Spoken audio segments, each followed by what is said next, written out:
Ya, pemirsa, masyarakat menyambut baik keputusan pemerintah untuk menurunkan harga tes PCR COVID-19 di kisaran Rp500.000. Meski demikian, angka tersebut masih belum terjangkau bagi masyarakat kelas menengah ke bawah.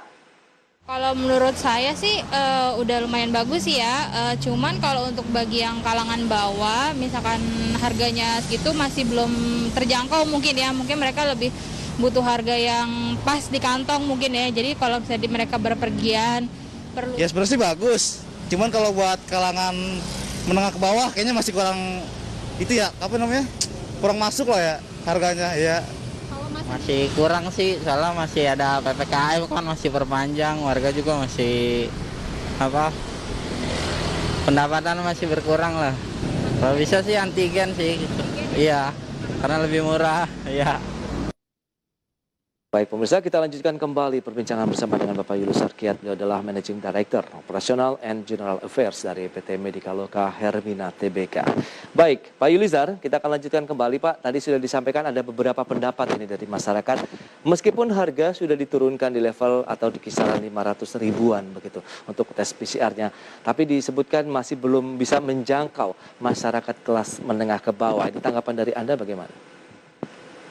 Baik, pada intinya kami konsisten Pak pada instruksi atau arahan dari Presiden maupun dari pemerintah. Sebagai regulator yang memiliki kewenangan penuh terhadap operasional pelaksanaan seluruh pelayanan kesehatan di Indonesia. Setiap kebijakan yang dikeluarkan Presiden tentu sudah melalui kajian yang mendalam. Baik. Kami percaya dan konsisten untuk menjalankan instruksi Presiden maupun Kemenkes dalam hal ini. Seiring dengan perubahan kondisi tersebut, pengadaan dan barang saat ini juga sudah didukung dengan harga yang mudah dan terjangkau. Dan juga SDM sudah semakin banyak yang terlatih dan terampil sehingga bisa mempercepat dan bisa dalam arti menaikkan volume, menurunkan unit cost. Oke, itu dia menjadi masih bisa terjangkau lagi Pak, dan kami akan dukung terus keputusan pemerintah. Yes, berarti sekarang memang upaya-upaya dari pemerintah bagaimana untuk memperbanyak lagi tadi komponen-komponen pendukung yang bisa membuat harga tes PCR-nya bisa lebih murah lagi ke depannya begitu ya Pak Yulisar?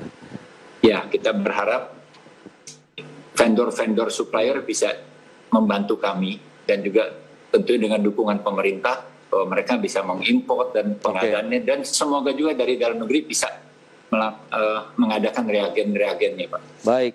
Kita sekarang berbicara ataupun bergeser sedikit untuk kinerja dari Hermina sendiri di tengah pandemi COVID-19 juga mungkin bisa dijelaskan kepada pemirsa AID di sana.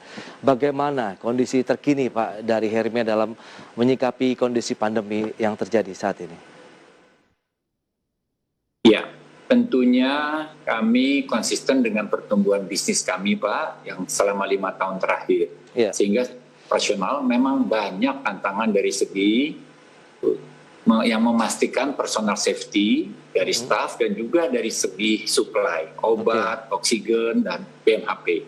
Dan juga dari segi cash flow, walaupun ada keterlambatan pembayaran, memang dapat menjadi kendala. Namun selama ini kami bisa mengatasinya, Pak. Baik, nah, kami di Hermina tetap berkomitmen untuk berpartisipasi secara aktif dengan pemerintah dalam memerangi COVID. Oke, lantas kontribusi terbesar dari pendapatan Hermina sendiri di tengah pandemi disumbang dari mana, Pak? Untuk saat ini kami dari rawat inap dan tidak hanya untuk perawatan COVID, namun juga dari perawatan non-COVID. Hal ini konsisten dengan kinerja yang sebelum pandemi, di mana memang pendapatan rawat inap memberikan kontribusi terbesar bagi semua rumah sakit maupun konsolidasinya, Pak. Baik, kalau bicara mengenai persentase, kira-kira peningkatan kinerja yang dialami oleh Medikaloka Hermina, kita tahu sudah hampir 1 tahun lebih begitu ya, COVID-19 terjadi di Indonesia. Apakah peningkatannya cukup signifikan?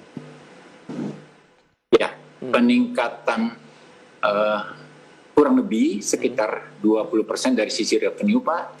Di mana kami prinsipnya konsisten dengan program pemerintah, baik yang BPJS sebelum pandemi, mau setelah pandemi kami mendukung pelayanan COVID.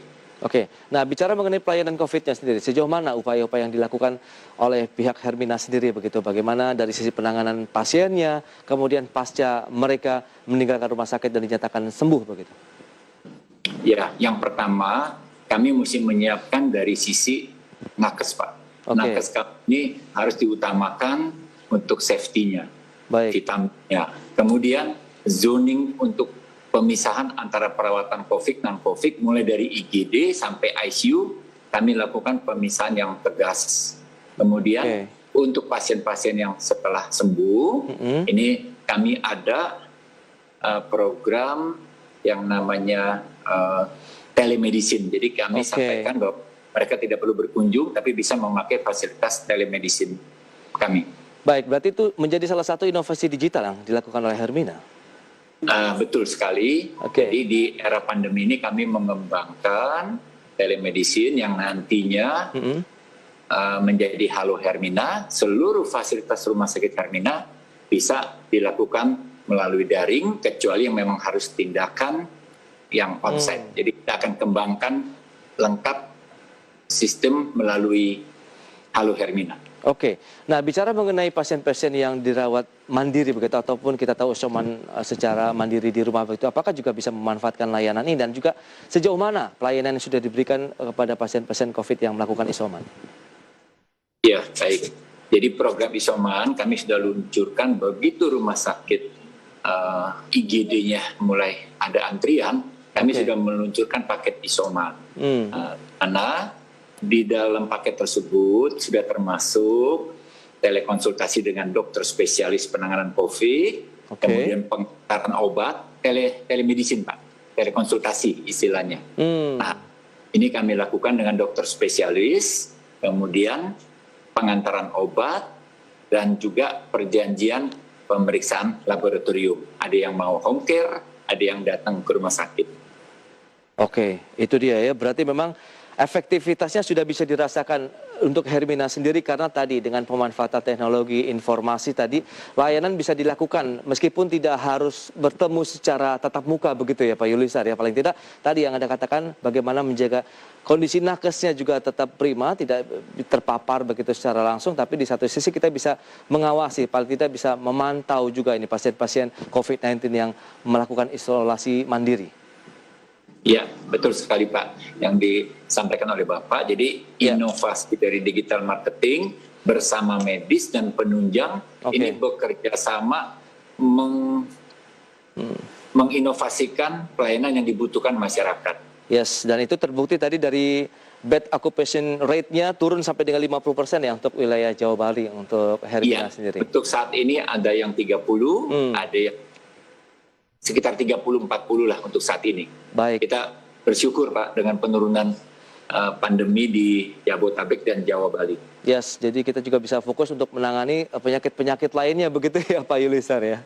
Betul, di mana pasien saat ini kan sangat khawatir datang ke rumah sakit. Betul, Pak. Sehingga pengembangan digital marketing ini sedang kami fokus lakukan baik dari bisnis proses maupun pembuatan program yang semoga bisa menjadi suatu aplikasi Halo Hermina. Baik. Lantas bagaimana ke depan nih Pak ekspansi bisnis yang akan dilakukan oleh Medikaloka Hermina? Meskipun di tengah pandemi tentu ada rencana bisnis yang akan ditargetkan Pak. Apakah tahun ini atau tahun depan begitu? Silakan. Baik. Kami mempunyai strategi planning yang pada setiap tahun kami adakan rapat kerja untuk memfokuskan penerapannya di setiap rumah sakit. Namun saya bisa sampaikan beberapa program, yaitu menambah beberapa rumah sakit yang akan kami buka, optimalisasi IGD, OK, dan ICU sehingga rumah sakit Hermina menjadi rumah sakit rujukan di area cakupannya, pengembangan beberapa produk excellent, salah satunya adalah Emergency Center of Excellence, kemudian juga ada Pediatric Center, dan mungkin pengembangan kardiak, Pak. Kardiak. Baik, tapi tetap akan fokus juga untuk pasien-pasien COVID-19 begitu, Pak? Untuk pasien COVID-19, kami selalu mengikuti arahan dan himbauan dari Kemenkes maupun Dinas Kesehatan setempat. Kami selalu mendukung dan berusaha menjadi rumah sakit yang selalu bisa melayani kebutuhan dari masyarakat sekitar Hermina, Pak. Baik, terakhir nih, Harapan Anda, singkat saja nih, bagaimana Anda menyikapi kondisi pandemi? Akankah kita berharap juga bersama-sama agar bisa segera berakhir ini? Harapan dari Hermina akan seperti apa? Ya, Hermina tentunya sebagai rumah sakit yang berkembang, kami mengharapkan pandemi ini dengan vaksinasi bisa segera immunity help. Kemudian untuk kesehatan-kesehatan yang lainnya, kami berusaha bersama pemerintah bagaimana membuat masyarakat Indonesia sehat, maju, dan bisa berkembang. Baik, itu dia menjadi tugas bersama begitu ya Pak Yulisar Kiat untuk membebaskan Indonesia segera dari pandemi COVID-19. Baik, Pak Yulisar, terima kasih banyak atas waktu yang sudah disediakan dan juga informasinya yang menarik begitu, bagaimana kita membahas upaya-upaya pemerintah juga untuk semakin banyak nih masyarakat yang melakukan tes PCR sehingga deteksi dini pun juga bisa segera dilakukan sehingga paling tidak kita bisa memutus rantai dari pandemi COVID-19 di Indonesia. Selamat melanjutkan aktivitas Anda kembali Pak Yulisar dan stay healthy Pak. Amin. Terima kasih Pak. Baik, terima kasih.